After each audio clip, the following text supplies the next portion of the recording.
ମୁଁ ଦୀପାଞ୍ଜଳି ପରିଡ଼ା ହରିପୁର ବାସିନ୍ଦା ଏଥିରେ ଶ୍ରୀଧରପୁର ନିବାସୀ ଜୟନ୍ତୀ ସ୍ୱାଇଁଙ୍କ ଦ୍ୱାରା ନବନିର୍ମିତ ଗଣେଶ ପୂଜା ମନ୍ଦିର ପ୍ରତିଷ୍ଠା ଉତ୍ସବ ପାଳନ କରାଯାଇଛି। ଏଠାରେ 3 ଦିନ ଧରି କଳସ ଶୋଭାଯାତ୍ରା ବହୁତ ମହାଡମ୍ବରରେ ପାଳନ କରାଯାଇଛି। ଏଥିରେ ଆମର ହରିପୁର ଆଉ କୋରକୋରା ଆଉ କରେଇପୁରର ସବୁ ମାଆ ମାଉସୀ ମାନେ ବହୁତ ଖୁସି ଆଉ ମହାଡମ୍ବରରେ କଳସ ଯାତ୍ରା ବହୁତ ଆନନ୍ଦରେ ମାନେ ପାଳନ କରିଛନ୍ତି।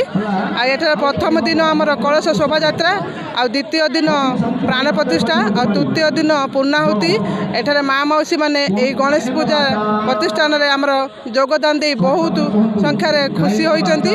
ଆଉ ମୁଁ ଜୟନ୍ତୀ ସ୍ୱାଇଁଙ୍କୁ କୋରକୋରା ଆଉ ହରିପୁର ପଞ୍ଚାୟତ ତରଫରୁ ମୁଁ ତାଙ୍କୁ ବହୁତ ଧନ୍ୟବାଦ ଅର୍ପଣ କରୁଛୁ। ଆଉ ମାଆ ମାଉସୀ ମାନେ ବହୁତ ଖୁସି ଅଛନ୍ତି ଏ ଅନୁଷ୍ଠାନରେ ଗୋଟେ ଗଣେଶ ମନ୍ଦିର ପ୍ରତିଷ୍ଠା ଉତ୍ସବ ପାଳନ କରାଯାଇଥିବାରୁ ଆଉ ମନ୍ଦିର ଏଠି ହୋଇଥିବାରୁ ସମସ୍ତେ ଖୁସି ଅଛନ୍ତି। ଆଉ ବହୁତ ମାତ୍ରାରେ ଜୟନ୍ତୀ ସ୍ୱାଇଁଙ୍କୁ ଧନ୍ୟବାଦ କରୁଛୁ, ତାଙ୍କର ମଙ୍ଗଳ କାମନା ହେଉ।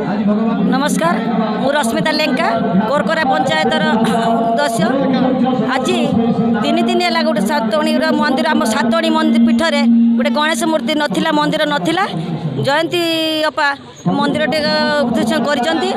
किंतु 3 दिन है कलश बुढ़ा आसला मझीर दिन पूजा होता आज पूर्णावती बहुत कोरकोरा माने कोरकोरा हरिपुर करेईपुर अनेक 3टा 4टा पंचायतर लोक आसिक आमर ये बहुत लोक होती खाया पीया भल मंद सब बहुत सुंदर हो नना मैंने भल पूजा कर धन्यवाद। आम सातणी मंदिर गोटे मंदिर नाला गणेश मूर्ति आम धन्यवाद मंदिर बहुत बहुत खुशी।